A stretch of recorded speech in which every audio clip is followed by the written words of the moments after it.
ಇಲ್ಲೆಲ್ಲ ವಿದ್ವಾಂಸರು, ಗುರು ಹಿರಿಯರು, ಪಂಡಿತರು, ಜ್ಞಾನಿಗಳು, ತಿಳಿದವರು ನೆರೆದಿದ್ದೀರಾ, ಸಂಗೀತಾಸಕ್ತರು ನೆರೆದಿದ್ದೀರಾ. ಹಾಗಿರುವಾಗ ಈ ತ್ಯಾಗರಾಜರ ಆರಾಧನಾ ಮಹೋತ್ಸವ, ಪುರಂದರದಾಸರ ಆರಾಧನಾ ಮಹೋತ್ಸವವೂ ಹೌದು. ಎಲ್ಲವೂ ಸಹ ಒಗ್ಗೂಡಿರ್ತಕ್ಕಂತಹ ಈ ಸಕಾಲದಲ್ಲಿ ತ್ಯಾಗರಾಜರ ಬಗೆಗಿನ ಒಂದು ಅವರ ಜೀವನದ ಬಗ್ಗೆ, ಅವರ ಕೃತಿಗಳ ಬಗ್ಗೆ, ಅವರ ವಿಚಾರಧಾರೆಗಳ ಬಗ್ಗೆ, ತ್ಯಾಗರಾಜರ ಜೀವನದ ಬಗ್ಗೆ ಕೇಳಿ ನಾವೆಲ್ಲರೂ ಆ ಮಹಾನ್ ಸಂತ ತ್ಯಾಗರಾಜರ ಕಥೆಯನ್ನು ಕೇಳಿ ಆ ರಾಮಚಂದ್ರ ದೇವರ ಕೃಪೆಗೆ ಭಾಗಿಗಳಾಗೋಣ. ನನ್ನ ಮಾನಸ ಗುರುಗಳಾದ ಪೂಜ್ಯ ಭದ್ರಗಿರಿ ಅಚ್ಯುತದಾಸರಿಗೆ, ಶ್ರೀ ಆರ್ ಗುರುರಾಜು ನಾಯ್ಡುರವರಿಗೆ, ಶ್ರೀ ಹಳ್ಳಿ ಗುರು ವೇದವ್ಯಾಸರಿಗೆ ಸಹ ಪ್ರಣಾಮಗಳನ್ನು ಅರ್ಪಿಸುತ್ತಾ, ಏನಾದರೂ ಹರಿಕಥೆಯಲ್ಲಿ ಲೋಪದೋಷಗಳಿದ್ದರೆ ಕ್ಷಮಿಸಬೇಕು ಅಂತ ಕೋರುತ್ತಾ ಕಥಾರಂಭವನ್ನು ಮಾಡೋಣ. ಈಗಷ್ಟೇ ನಾವು ಕೇಳಿದ್ವಿ ಎಂದರೋ ಮಹಾನುಭಾವರು ಸಾಧಿಂಚನೆ ಎಂತಹ ಒಳ್ಳೊಳ್ಳೆ ಕೃತಿಗಳು, ಪಂಚರತ್ನ ಅಂತಲೇ ಕರಿತೀವಿ. ಆ ಹೆಸರೇ ಹೇಳುವಂತೆ ರತ್ನಕ್ಕೆ ಹೋಲಿಸಿರ್ತಕ್ಕಂತಹ ಕೃತಿಗಳನ್ನ ಕೇಳಿದ್ವಿ. ಅಂತಹ ಕೃತಿಗಳನ್ನ ವೈದ್ಯಾನುಸಂಧಾನ ಪೂರ್ವಕವಾಗಿ ಸ್ಮರಣೆಯನ್ನು ಮಾಡಬೇಕು. ಎಂತಹ ಒಂದು ಪರಿಸ್ಥಿತಿ ಈಗಿನ ಕಾಲದಲ್ಲಿ ಒದಗಿ ಬರ್ತಾ ಇದೆ ಅಂತಂದ್ರೆ, ರಾಗ ಬೇಕು, ಪಲ್ಲವಿ ಬೇಕು, ಅನುಪಲ್ಲವಿ ಬೇಕು, ಚರಣ ಬೇಕು, ಹಾಡು ಬೇಕು, ತ್ಯಾಗರಾಜರ ಪಂಚರತ್ನ ಕೃತಿಗಳು ಬೇಕು. ಆದರೆ ತ್ಯಾಗರಾಜರು ಬೇಡ, ಅದರೊಳಗಿರ್ತಕ್ಕಂತಹ ಅರ್ಥ ಬೇಡ, ನೈಜಾನುಸಂಧಾನ ಬೇಡ, ಭಗವಂತನ ಅರಿವು ಬೇಡ ಅಂತಕ್ಕಂಥ ಒಂದು ಸ್ಥಿತಿಗೆ ತರುತ್ತಾರೆ.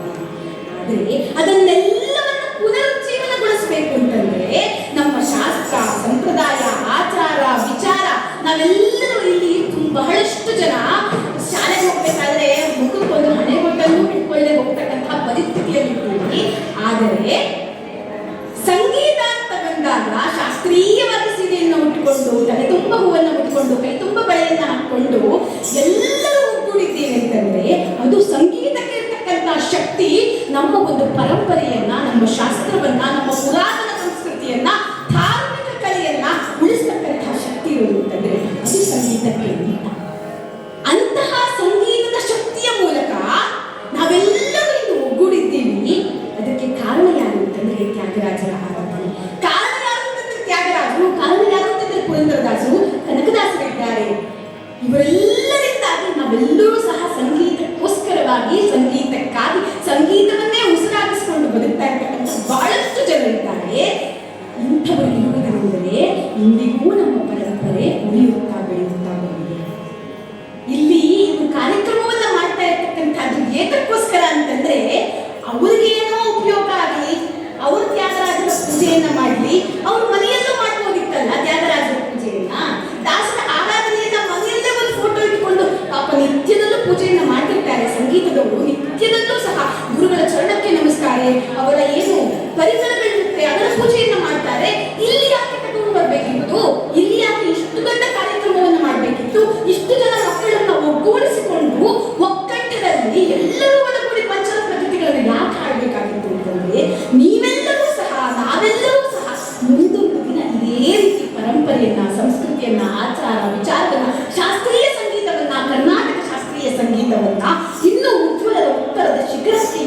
ಕಲಿಸಲಿ ಅಂತ ಅನ್ನುವ ಕಾರಣಕ್ಕೋಸ್ಕರವಾಗಿ ನಮ್ಮೆಲ್ಲರನ್ನ ಇಲ್ಲಿ ಒಂದೇ ರಾಮಚಂದ್ರನ ಗುಡಿಯಲ್ಲಿ ಒಗ್ಗೂಡಿಸಿ ರಾಮಚಂದ್ರನ ಸಾನ್ನಿಧ್ಯದಲ್ಲಿ ಪಂಚರತ್ನ ಕೃತಿಗಳನ್ನ ದೇವನಾಮಗಳನ್ನ ಪಿಳ್ಳಾರಿ ರೀತಿಯಿಂದ ಮೊದಲುಗೊಂಡು ಕರ್ನಾಟಕ ಶಾಸ್ತ್ರೀಯ ಸಂಗೀತ ಪಿತಾಮಹ ಅಂತ ನಾವು ಒಬ್ಬರನ್ನ ಕರಿತೀವಿ ಅಂತಂದ್ರೆ ಅದು ಪುರಂದರದಾಸರನ್ನ. ನಾನು ಮೊದಲು ನಮ್ಮಮ್ಮ ಶಾಲೆಯಿಂದ ಯಾಕೆ ಪ್ರಾರಂಭ ಮಾಡಿದೆ ಅಂತಂದ್ರೆ ನೀವೆಲ್ಲರೂ ಸಹ ಅತ್ಯದ್ಭುತ ಖಂಡದಿಂದ ತ್ಯಾಗರಾಜರ ಕೃತಿಗಳನ್ನು ಹಾಡಿದ್ದೀರಾ. ಬಹುಶಃ ಅದನ್ನ ಹಾಡುವ ಯೋಗ್ಯತೆಯೂ ನನಗಿಲ್ಲವೋ ಏನೋ, ಅಷ್ಟು ಸುಂದರವಾಗಿ ಅದನ್ನ ಹಾಡಿದ್ದೀರಾ. ಅದರಿಂದ ನಾನು ಬಹಳ ಪಾಮರರು.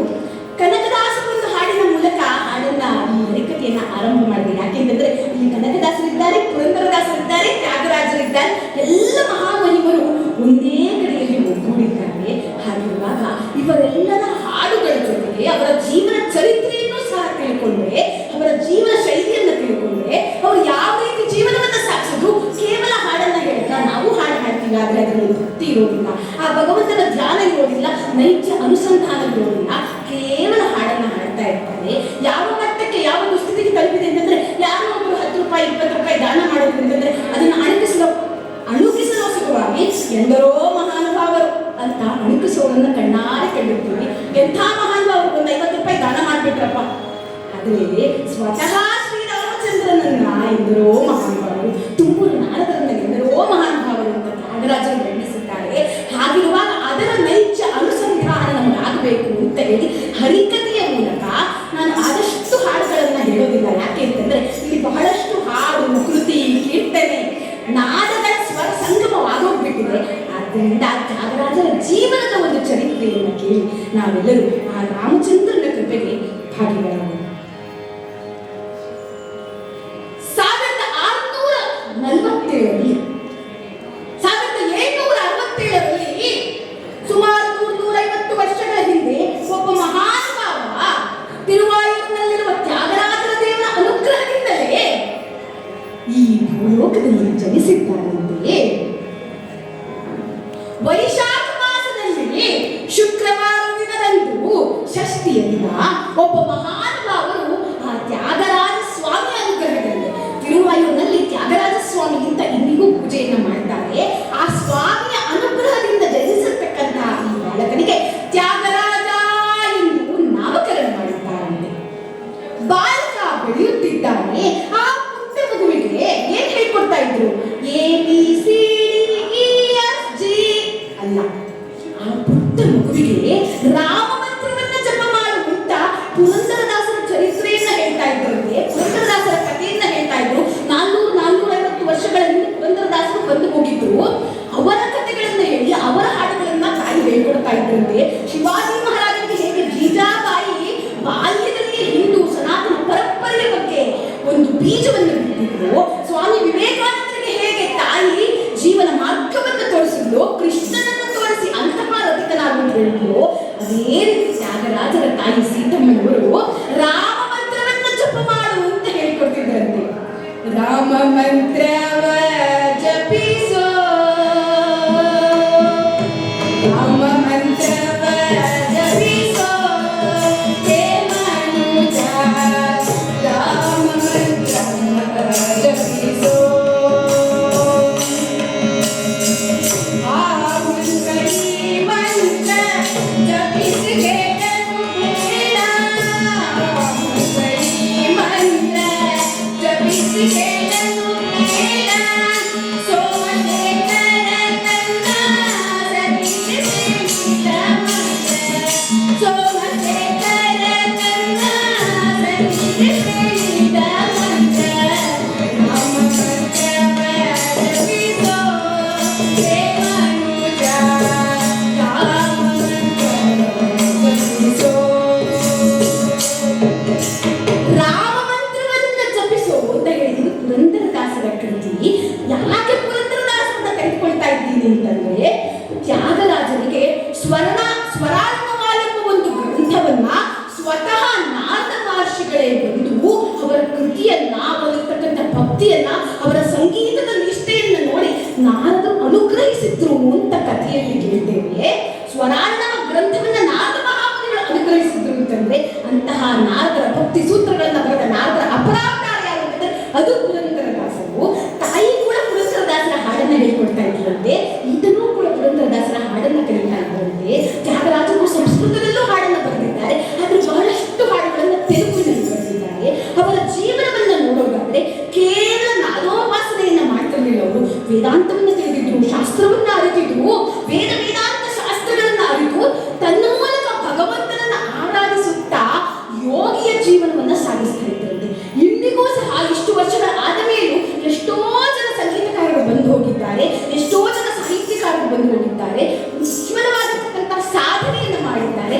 ಆದರೂ ಸಹ ಯೋಗಿಯ ಸ್ಥಾನದಲ್ಲಿ, ಒಬ್ಬ ಮಹಾನ್ ಸಂತನ ಸ್ಥಾನದಲ್ಲಿ, ಒಬ್ಬ ಮಹಾನ್ ವ್ಯಕ್ತಿಯ ಸ್ಥಾನದಲ್ಲಿ, ಇಂದಿಗೂ ಪೂಜನೀಯ ಸ್ಥಾನದಲ್ಲಿ ಇರ್ತಕ್ಕಂಥವ್ರು ಯಾರು ಅಂತಂದ್ರೆ ಅದು ತ್ಯಾಗರಾಜರು ಅಂತ.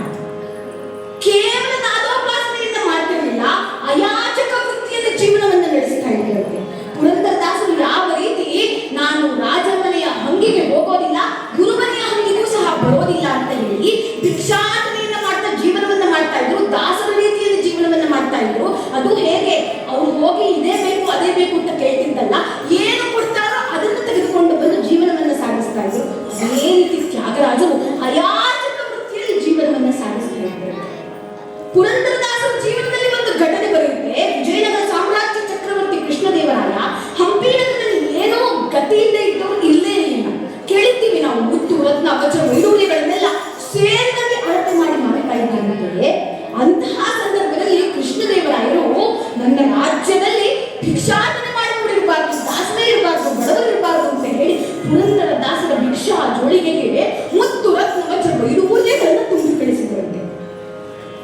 ಆದರೆ ಅವರ ಪತ್ನಿ ಸಾಧ್ವಿ ಶಿರೋಮಣಿಯಾದಂತಹ ಸರಸ್ವತಿ ಅಕ್ಕಿಯಲ್ಲಿ ಬೆರೆತ ಕಲ್ಲು ಮುಳ್ಳುಗಳನ್ನು ಬೇರ್ಪಡಿಸಿ ಬಿಸಾಕುವಂತೆ ಇದೂ ಸಹ ಕಲ್ಲು ಅಂತ ಹೇಳಿ ಬೆಲೆಬಾಳು ಮುತ್ತು ರತ್ನ ವಜ್ರ ವೈಡೂರ್ಯಗಳನ್ನ ತಿಪ್ಪೆ ಗುಂಡಿಗೆ ಎಸೆದಿದ್ದಳಂತೆ. ಕೃಷ್ಣದೇವರಾಯರು ಅಂದ್ರೆ ಈ ಪುರಂದರದಾಸರು ಹೇಳ್ತಾರಂತೆ, ನಿನ್ನ ಭಾಗ್ಯ ದೊಡ್ಡದು ಎನ್ನ ಭಾಗ್ಯ ದೊಡ್ಡದು, ನಿನ್ನ ಭಾಗ್ಯ ಲಕ್ಷ್ಮೀದೇವಿ ಎನ್ನ ಭಾಗ್ಯ ಲಕ್ಷ್ಮೀಪತಿ ನಾರಾಯಣ ಅಂತ. ಅದೇ ರೀತಿ ತ್ಯಾಗರಾಜರು ಆ ತಿರುವಾಯೂರಿನ ದೊರೆ, ಆ ರಾಜವನ್ನು ನೀನು ನನ್ನ ಮನೆತನದಲ್ಲಿ ರಾಜ ಗೌರವದಲ್ಲಿ ನನ್ನ ಅರಮನೆಯ ಒಂದು ಸುಪತ್ತಿಗೆಯಲ್ಲಿರಬೇಕು, ನನ್ನ ರಾಜಾಸ್ಥಾನದಲ್ಲಿ ನೀನು ರಾಜ ಪಂಡಿತನಾಗಿರ್ಬೇಕು, ನಮ್ಮ ರಾಜ್ಯದ ವಿದ್ವಾಂಸನಾಗಿರ್ಬೇಕು, ನಿನಗೆ ಎಲ್ಲವನ್ನ ಕೊಡ್ತೇನೆ ನಾನು ಅಂತ ಹೇಳಿದೆ.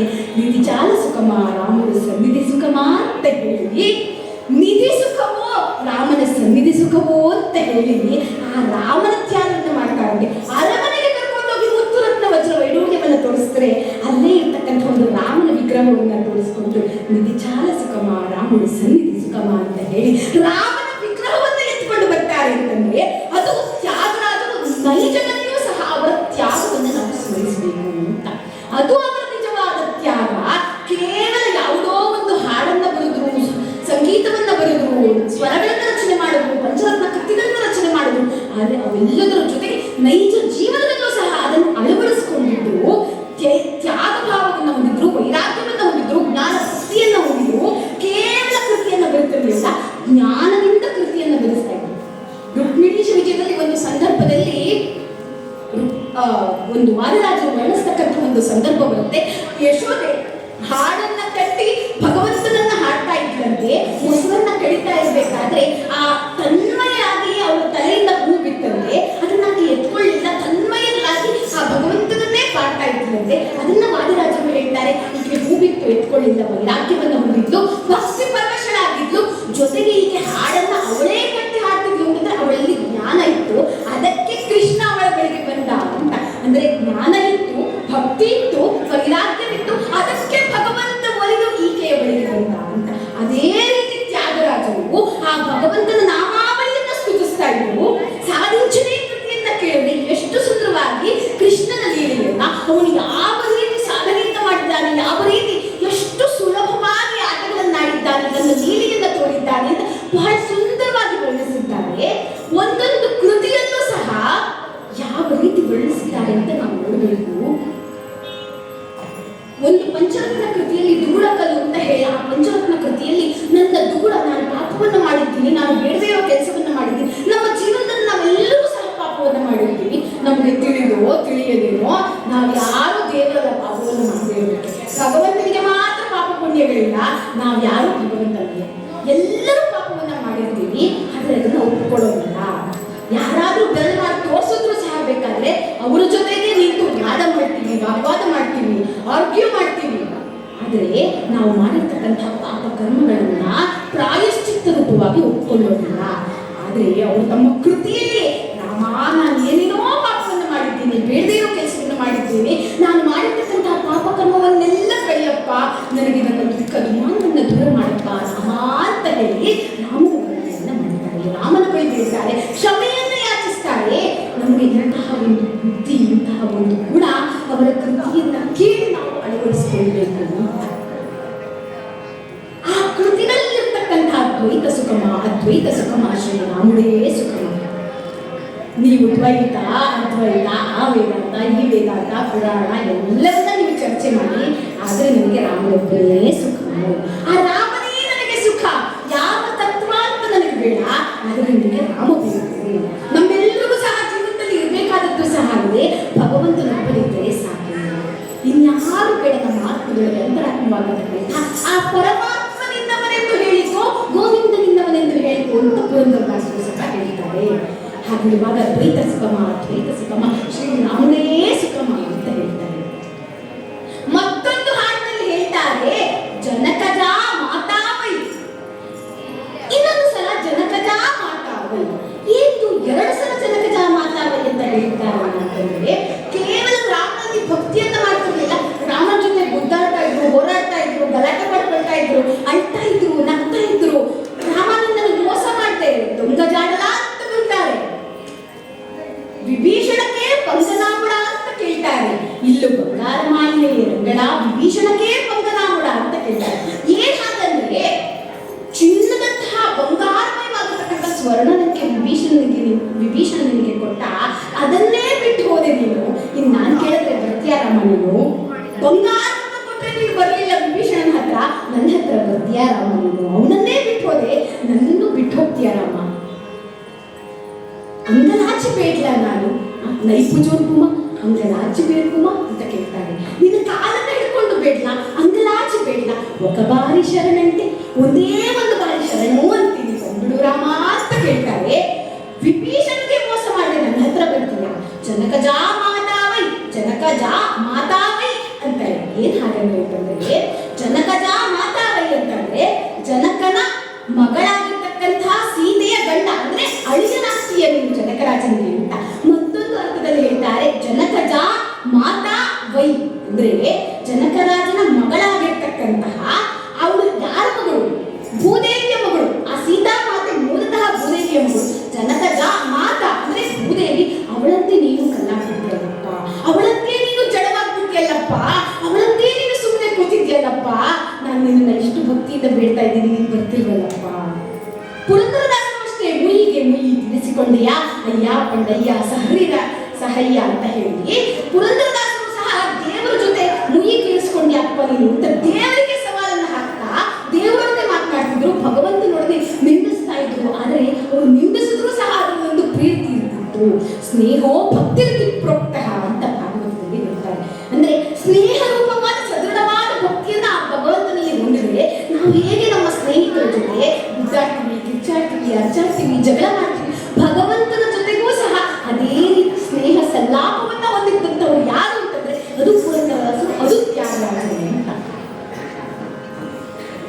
ಅವರು ಬರೆದಿರ್ತಕ್ಕಂತಹ ಕೃತಿಗಳನ್ನ ನೋಡ್ತಾ ಇದ್ರೆ ಅದನ್ನು ನಾವೆಲ್ಲರೂ ಸಹ ನಮ್ಮ ನಿಜ ಜೀವನದಲ್ಲಿ ನೈಜ ಅನುಸಂಧಾನವನ್ನ ಮಾಡಿಕೊಳ್ಬೇಕು ಅಂತ. ಅವರ ಜೀವನವನ್ನ ನೋಡ್ಬೇಕು, ಅವರ ಯೋಗ ಜೀವನವನ್ನ ನೋಡ್ಬೇಕು. ರಾಮ ತಾರಕ ಮಂತ್ರವನ್ನ ಉಪದೇಶ ಪಡ್ಕೊಳ್ತಾರೆ. 96 ಕೋಟಿ ಸಲ ಅಂತ ಒಂದು ಕಡೆ ಉಲ್ಲೇಖವನ್ನ ಮಾಡ್ತಾರೆ. ಎಷ್ಟೋ ಲಕ್ಷ ಸಲ ಅಂತಾನೆ ಇಟ್ಕೊಂಡು ಅಷ್ಟು ಬಾರಿ ರಾಮ ತಾರಕ ಮಂತ್ರವನ್ನ ಜಪ ಮಾಡಿದ್ದಾರೆ ಅಂತಂದ್ರೆ ನಮ್ಗೆ ಈಗಿನ ಕಾಲದಲ್ಲಿ 5 ನಿಮಿಷ 10 ನಿಮಿಷ ದೇವರ ಮುಂದೆ ಕೂತು ಜಪ ಮಾಡ್ಲಿಕ್ಕೆ ಆಗೋದಿಲ್ಲ, ಭಕ್ತಿ ಬರೋದಿಲ್ಲ. 5 ನಿಮಿಷ ಕೂತಿರ್ತೀವಿ, ಅಲ್ಲಿ ಯಾವುದೋ ಟಿವಿ ಸೀರಿಯಲ್ ಓಡ್ತಾ ಇರುತ್ತೆ ನಮ್ಮ ಮನಸ್ಸಲ್ಲಿ. 10 ನಿಮಿಷ ದೇವರ ಮುಂದೆ ಕೂತಿರ್ತೀವಿ, ಕ್ರಿಕೆಟ್ ಮ್ಯಾಚ್ ಏನಾಯ್ತು ಅಂತ ಯೋಚಿಸ್ತಾ ಇರ್ತೀವಿ. ನಮ್ಮ ಈಗಿನ ಕಾಲದವರ ಭಕ್ತಿಯನ್ನ ನೋಡಿದ್ರೆ 144 ವರ್ಷಕ್ಕೆ ಒಂದು ಬಾರಿ ಬರ್ತಕ್ಕಂತಹ 12 ವರ್ಷಕ್ಕೊಮ್ಮೆ ಕುಂಭಮೇಳ ಆಗುತ್ತೆ. ಆದರೂ ಸಹ 144 ವರ್ಷಕ್ಕೆ ಬರ್ತಕ್ಕಂಥ ಮಹಾಪೂರ್ಣ ಕುಂಭಕ್ಕೆ ಫುಲ್ಲು ಜಂಗುಳಿ ಹೋಗ್ತಾ ಇದ್ದಾರೆ. ಎಷ್ಟೋ ಜನರು, ಸಾವಿರಾರು ಲಕ್ಷಾಂತರ ಜನರು ಹೋಗಿದ್ದಾರೆ. ಅಪ್ರತಿಮ ಭಕ್ತಿಯನ್ನ ಉಳ್ಳಂತಹ ಭಕ್ತರು ಪಾಪವನ್ನು ಕಳ್ಕೊಳ್ಳಿಕ್ಕೆ ಅಂತ ಹೋಗಿ ಅಲ್ಲಿ ಮೊನಾಲಿಸಾ ಜೊತೆ ಸೆಲ್ಫಿಯನ್ನು ತೆಗೆದುಕೊಂಡು ಬರ್ತಾ ಇದ್ದಾರೆ. ಅಂತಹ ಒಂದು ಸ್ಥಿತಿಗೆ ತಲುಪಿ ಅದು ನಮ್ಮಲ್ಲಿರ್ತಕ್ಕಂಥ ಭಕ್ತಿ ಆಗ್ಬಿಟ್ಟಿದೆ. ಆದರೆ ಭಕ್ತಿ ಸೂತ್ರಗಳನ್ನು ಬರೆದ ನಾರದರಿಂದಲೇ ಸ್ವರಾರ್ಣವ ಎಂಬತಕ್ಕಂತಹ ಪುಸ್ತಕವನ್ನ ಅನುಗ್ರಹಪೂರ್ವಕವಾಗಿ ಪಡೆದುಕೊಂಡು ಹಲವಾರು ಕೃತಿಗಳನ್ನ ರಚಿಸಿ ಆ ಭಗವಂತನನ್ನ ಅರ್ಚಿಸಿ ವಂದಿಸಿ ಪೂಜಿಸಿ ಭಜಿಸಿ ತಮ್ಮ ಮಾನವ ಜನ್ಮವನ್ನ ಸಾರ್ಥಕವಾಗಿಸಿಕೊಂಡಿರ್ತಕ್ಕಂಥವ್ರು ಯಾರು? ಅಂತಹ ಮಹಾನುಭಾವರು ಯಾರು ಅಂತಂದ್ರೆ ಎಂದರೋ ಮಹಾನುಭಾವರು ಅಂತ ಅವರು ತುಮಕೂರು ನಾರದಾದಿ ಮಹರ್ಷಿಗಳಿಗೆ, ಋಷಿವರ್ಯರಿಗೆ, ಹಿರಿಯರಿಗೆ, ಜ್ಞಾನಿಗಳಿಗೆ, ಸಂತರಿಗೆ ಹೇಳಿದ್ರು. ನಾವು ಇವರಿಗೆ ಹೇಳಬೇಕಾಗುತ್ತೆ, ಎಂದರೋ ಮಹಾನುಭಾವರು. ಎಷ್ಟು ಮಹಾನುಭಾವರಪ್ಪ ಇವರು ಅಂತ ಹೇಳಿ. ಬಹಳ ವರ್ಷಗಳಾಗಿಲ್ಲ, ಕೇವಲ 100-150 ವರ್ಷ ಆಗಿದೆ. ಆದರೆ ಇಷ್ಟೇ ವರ್ಷದಲ್ಲಿ ಬಹಳಷ್ಟು ಜನ ತ್ಯಾಗರಾಜರನ್ನ ಮರೆತು ಬಿಟ್ಟಿದ್ದಾರೆ, ಮುತ್ತುಸ್ವಾಮಿ ದೀಕ್ಷಿತರನ್ನ ಮರೆತು ಬಿಟ್ಟಿದ್ದಾರೆ, ಶ್ಯಾಮಶಾಸ್ತ್ರಿಗಳನ್ನ ಮರೆತು ಬಿಟ್ಟಿದ್ದಾರೆ. ಪುರಂದರದಾಸರಂತೂ ನೆನಪೇ ಇಲ್ಲ. ಕನಕದಾಸರು ಯಾವುದೋ ಒಂದು ಸಲ ಕನಕ ಜಯಂತಿ ಬಂದಾಗ ಪೋಸ್ಟರ್ ನೋಡಿದಾಗ ನೆನಪಾಗುತ್ತೆ. ಅಷ್ಟಕ್ಕೆ ಮಾತ್ರ ಸೀಮಿತವಾದಂತಹ ಜೀವನವನ್ನು ನಡೆಸ್ತಾ ಇದ್ದೀವಿ. ಆದರೆ ಅವರೆಲ್ಲರೂ ನಮಗೆ ಹಾಕಿಕೊಟ್ಟಂತಹ ಮಾರ್ಗವನ್ನು ನಾವು ಪಾಲಿಸಬೇಕಾಗುತ್ತೆ. ಭಕ್ತಿ ಮಾರ್ಗವನ್ನು ಹಾಕೊಟ್ರು, ಯೋಗ ಮಾರ್ಗವನ್ನು ತೋರಿಸ್ಕೊಟ್ರು, ಭಗವಂತನನ್ನ ಒಲಿಸಿಕೊಳ್ಳುವ ಪರಿಯನ್ನು ನಮಗೆ ತಿಳಿಸ್ಕೊಟ್ರು. ಯಾವ ರೀತಿ ಭಗವಂತನನ್ನ ಒಲಿಸ್ಕೊಳ್ಬೇಕು, ಯಾವ ರೀತಿ ಆ ಭಗವಂತನನ್ನ ನಾವು ಸೇರ್ಬೇಕು. ನಮ್ಗೆ ಈಗಿನ ಕಾಲದಲ್ಲಿ ಹೇಳ್ತಾರೆ, ಯಜನ ಯಜ್ಞವು ತ್ರೇತಾಯುಗದಿ, ದಾನವಾಂತಕನ ದೇವದಾರ್ಚನೆಯು ದ್ವಾಪರದಿ, ಕಲಿಯುಗದಿ ಕೃಷ್ಣ ಅಂತ ಕರೆದರೆ ಸಾಕಂತೆ, ನಾಮಸ್ಮರಣೆಯನ್ನ ಮಾಡಿದರೆ ಸಾಕಂತೆ, ದೇವರ ನಾಮವನ್ನ ಮಾಡಿದರೆ ಸಾಕಂತೆ, ಕಲಿಯುಗದಲ್ಲಿ ಭಗವಂತ ಒಲಿದು ಬರ್ತಾನಂತೆ. ತ್ರೇತಾಯುಗದಲ್ಲಿ, ಕೃತಯುಗದಲ್ಲೆಲ್ಲ ದಾನ ಮಾಡಬೇಕಿತ್ತು, ಯಜನ ಯಜ್ಞಗಳನ್ನ ಮಾಡಬೇಕಾಗಿತ್ತು, ದೇವದಾರ್ಚನೆಗಳನ್ನ ಮಾಡಬೇಕಿತ್ತು ದ್ವಾಪರದಲ್ಲಿ. ಆದರೆ ಕಲಿಯುಗದಲ್ಲಿ ಭಗವನ್ ನಾಮ ಸಂಕೀರ್ತನೆಯನ್ನ ಮಾಡಿದರೆ ಸಾಕು. 4,75,000 ಹಾಡುಗಳನ್ನು ಕೊಟ್ಟಿದ್ದಾರೆ ಪುರಂದರದಾಸರು. ಅದರಲ್ಲಿ 5-10 ಬಂದರೆ ಕಷ್ಟ ನಮಗೆ ಈಗಿನ ಕಾಲದಲ್ಲಿ. ಅಂತಹ ದುಸ್ಥಿತಿಯಲ್ಲಿದ್ದೀವಿ. ತ್ಯಾಗರಾಜರು ಬರೆದಿರ್ತಕ್ಕಂತಹ ಕೃತಿಗಳನ್ನ ನೋಡಿದ್ರೆ, ಕೀರ್ತನೆಗಳನ್ನ ನೋಡಿದ್ರೆ ಬಹುಶಃ ಎಲ್ಲೋ ಒಂದಷ್ಟು ಸಂಗೀತ ಸಭೆಗಳಲ್ಲಿ ಸೀಮಿತವಾಗಿದ್ದರೆ ನಮ್ಮ ಜೀವನದಲ್ಲಿ ನಾವು ಯಾರು ಅನುಭವಿಸಿಕೊಂಡಿಲ್ಲ. ಅಂತಹ ಸ್ಥಿತಿಯಲ್ಲಿದ್ದಾಗ ಹರಿಕಥೆಯ ಮೂಲಕ, ಕಥೆಯ ಮೂಲಕ ಅದರ ನಿಜ ಅರ್ಥಾನುಸಂಧಾನ ಪೂರ್ವಕ ಅದನ್ನು ನಿಜ ಜೀವನದಲ್ಲಿ ಅಳವಡಿಸಿಕೊಳ್ತಾ ಇದ್ದಾಗ ಮಾತ್ರ ತ್ಯಾಗರಾಜರ ಆರಾಧನೆಗೆ ನಿಜವಾದ ಅರ್ಥವನ್ನು ಒದಗಿಸಲಿಕ್ಕೆ ಸಾಧ್ಯ. ಎಷ್ಟು ಸುಂದರವಾಗಿ ಹೇಳ್ತಾರೆ ಅಂತಂದ್ರೆ, ತಿಳಿಸಿ ರಾಮ ಚಿಂತನತ್ತೋ ಸೆಯ್ಯೊಳೇ ಓ ಮನಸ ಅಂತ ಹೇಳ್ತಾರೆ.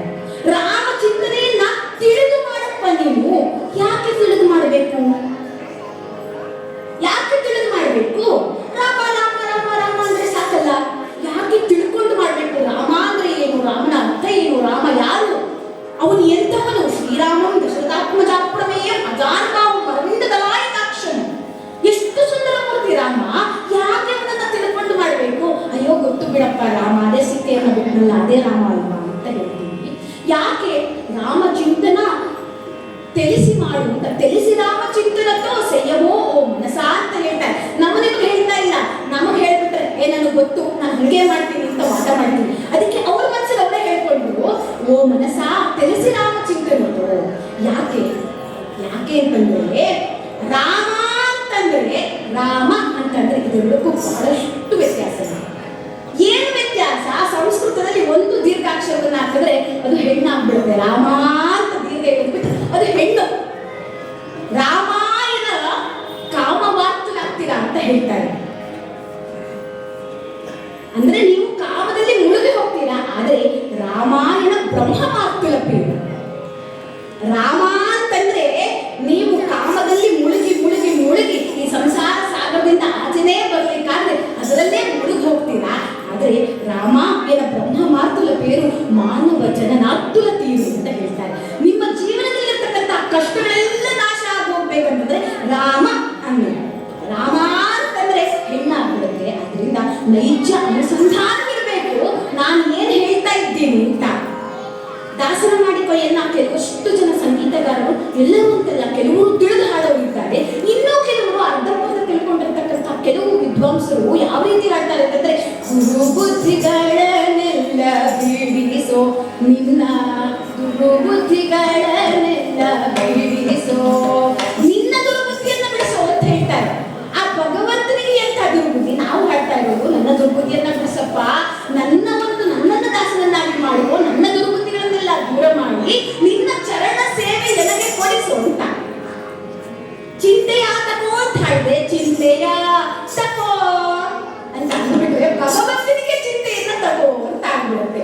ಚಿಂತೆ ಯಾತಕೋ, ಎಲ್ಲಿ ಯಾವ ರೀತಿ ರಾಗವನ್ನ ಜೋಡಿಸ್ಬೇಕಾದ್ರೆ ಯಾವ ರೀತಿ ನಿಜ ಅರ್ಥಗಳು ಬರಬೇಕು, ನಾನು ಏನ್ ಹಾಡ್ತಾ ಇದ್ದೀನಿ ಆ ಒಂದು ವಿಷಯ ಅದರಲ್ಲಿ ಬರಬೇಕು. ತನ್ನ ಮೂಲಕ ಹಾಡಿದಾಗ ಮಾತ್ರ ನಾವು ನಮ್ಮ ಜೀವನದಲ್ಲಿ ಅದರ ಅರ್ಥವನ್ನು ತಿಳ್ಕೊಂಡು ಹಾಡಿದರೆ ಮಾತ್ರ ನಮ್ಮ ಜೀವನವೂ ಸಹ ಉಜ್ಜೀವನವಾಗುತ್ತೆ. ರಾಮಚರಣವನ್ನ ಸೇರ್ತೀವಿ, ಕೃಷ್ಣನ ಚರಣವನ್ನ ಸೇರ್ತೀವಿ, ಆ ಭಗವಂತನ ಚರಣವನ್ನ ಸೇರಿ ನಮಗೂ ಸಹ ಮುಕ್ತಿಯನ್ನ ಪಡೆಯುತ್ತೀವಿ. 1847ರಲ್ಲಿ ಶುದ್ಧ ಬಹುಳ ಚತುರ್ದಶಿಯ ದಿನದಂದು ಪುಷ್ಯ ಮಾಸದಲ್ಲಿ ಮಹಾನ್ ಭಾವರಾದಂತಹ ತ್ಯಾಗರಾಜರು 10 ದಿನಗಳ ಮುಂಚೆ ಅವರಿಗೆ ಗೊತ್ತಿತ್ತಂತೆ, ನಾನು ಇನ್ನು 10 ದಿನದಲ್ಲಿ ಆ ಭಗವಂತನ ಪಾದವನ್ನು ಸೇರ್ತೀನಿ ಅಂತ. 10 ದಿನಗಳಾದ ನಂತರ ಯೋಗ ಸ್ಥಿತಿಯಲ್ಲಿ ಹೋಗಿ ಅವರ ನೆತ್ತಿಯಿಂದ ಒಂದು ದೀಪ ಕಾಣಿಸ್ತಂತೆ. ಅಂದ್ರೆ ಅವರ ಪ್ರಾಣ ನೆತ್ತಿಯಿಂದ ಹೋಗಿದೆ ಅಂತಂದ್ರೆ, ಯಾರಾದರೂ ಬದುಕಿದ್ದವರ ಜೀವನನ ಸಾವಿನಲ್ಲಿ ನೋಡು ಅಂತ ಹೇಳ್ತಾರೆ. ಅವ್ರು ಎಂಥವ್ರು ಅಂತ ಗೊತ್ತಾಗ್ಬೇಕಂತಂದ್ರೆ ಸಾವಿನಲ್ಲಿ ಅವರ ಜೀವನವನ್ನ ನೋಡು ಅಂತ ಬಹಳಷ್ಟು ಜನ ಹೇಳೋ ಮಾತಿದು.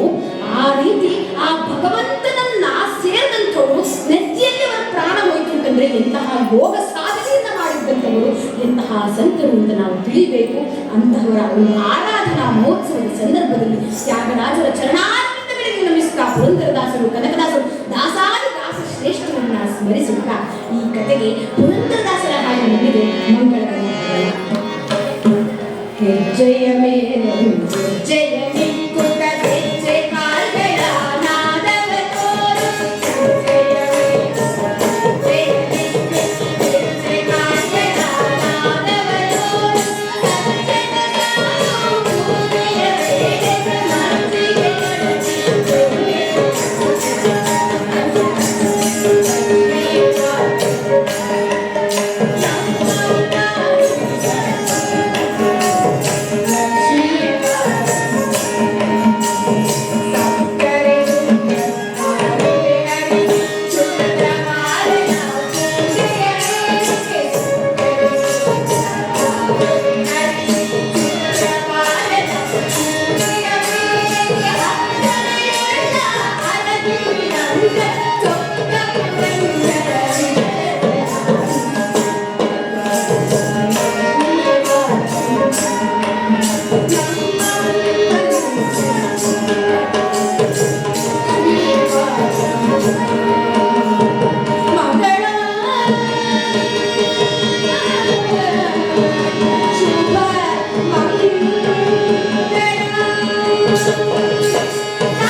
ಇಲ್ಲಿಗೆ ಬಂದು ತಮ್ಮ ಹರಿಕಥೆಯ ಮೂಲಕ ನಮಗೆ ಹಲವಾರು ವಿಷಯಗಳನ್ನು ತಿಳಿಸಿಕೊಟ್ಟ ಕುಮಾರಿ ಶ್ರೀಲಲಿತಾ ಉಳಿಯಾರವರಿಗೆ ನಮ್ಮ ಶಾಲೆಯ ಪರವಾಗಿ ಧನ್ಯವಾದಗಳು ಹಾಗೂ ಗೌರವ ಸಮರ್ಪಣೆ.